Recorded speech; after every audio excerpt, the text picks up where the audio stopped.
Update, I actually installed the fuel locking ring incorrectly, so this is something you definitely want to double check.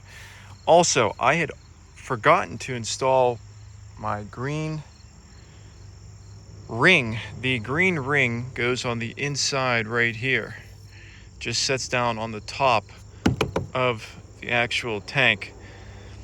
Set that down, set this down, the actual pump, and then notice the locking ring, how it is coming up and then going downwards. That's going to make a tighter seal. Also, the numbers are pointing upwards. When installing the actual locking ring, I was able to get it just slightly started. I have my long pry tool and I have a small hammer, and I just jump back and forth across the locking ring. It's installed, and we're about to get this installed on the H2.